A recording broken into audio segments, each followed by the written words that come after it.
Cold winds swept through the streets of Chicago on a quiet winter evening. People hurried past the small coffee shop on 8th Street, their coats pulled tight, eyes glued to their phones. On the sidewalk near the entrance sat Daniel, a homeless man wrapped in an old gray blanket.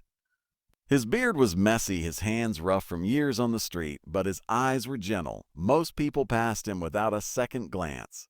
Daniel had once been a mechanic before life fell apart. Lost job, lost home, and eventually lost hope. But one thing he never lost was his heart. That evening, something unexpected happened. An elderly man stepped out of the coffee shop holding a cup of tea. He looked around 75 years old, wearing a neat brown coat and glasses. Suddenly, he collapsed. His cup shattered on the sidewalk. For a moment, the busy street froze. People stopped. A few gasped. Some pulled out their phones. But no one moved closer. A woman whispered, someone should call an ambulance. Another man shook his head nervously. I don't want to get involved. The old man lay on the cold concrete, barely breathing. From across the sidewalk, Daniel noticed immediately. Without thinking twice, he threw off his blanket and rushed over. "Oh, sir, can you hear me?" Daniel asked, gently tapping the man's shoulder. No response.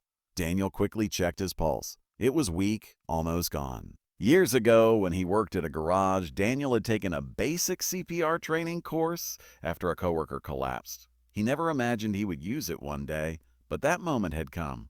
Call 911, Daniel shouted to the crowd. Still, no one stepped forward, so Daniel began CPR. 1, 2, 3, 4, his hands pressed firmly against the man's chest. People stared in shock as the homeless man desperately tried to save the stranger's life. Minutes felt like hours. Daniel kept going. His arms trembled from exhaustion, but he refused to stop. Finally, the old man gasped. Air rushed back into his lungs. Just then, sirens echoed down the street as an ambulance arrived. Paramedics rushed out. One of them looked surprised. "You saved him," she said. Daniel simply nodded and stepped back quietly. As the paramedics placed the old man on a stretcher, the elderly man slowly opened his eyes. Before the ambulance doors closed, he grabbed Daniel's sleeve. "Thank you," he whispered weakly. Daniel gave a small smile. Then he walked back to his spot on the sidewalk, picked up his blanket, and sat down again like nothing had happened. By morning, Daniel had already forgotten about it, but someone else had not. The elderly man Daniel saved was Arthur Bennett, a well-known retired businessman in Chicago. And his grandson was a member of the Hells Angels motorcycle club.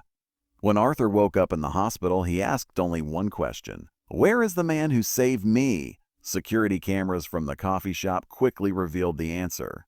A homeless man, sitting outside the same building. Word spread quickly. The next afternoon, Daniel sat in his usual spot when the distant sound of motorcycles filled the street. At first, it sounded like thunder. Then, it grew louder.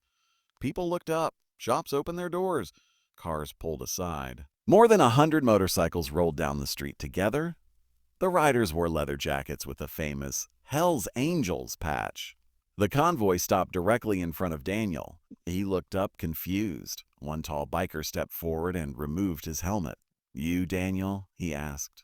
Daniel nodded nervously. The biker smiled. "You saved my grandfather's life yesterday." Daniel blinked in surprise. Before he could speak, another biker stepped forward holding a small envelope. "Our family doesn't forget kindness," he said. Inside the envelope was something Daniel never expected. A job offer at Arthur Bennett's company garage, a small apartment paid for 6 months, and a note written by Arthur himself. It read, "You saw a human being when everyone else saw a homeless man.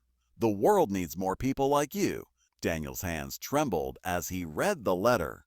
Tears filled his tired eyes. The crowd that once ignored him now stood silently watching. The tall biker placed a hand on Daniel's shoulder. "You didn't just save a life yesterday," he said. "You changed your own." You changed your own." The engines roared again as the bikers prepared to leave. But Daniel sat there for a moment, staring at the letter in his hands. For the first time in years, hope didn't feel impossible anymore. Sometimes the greatest heroes are the ones the world refuses to see, and sometimes one act of kindness can change everything.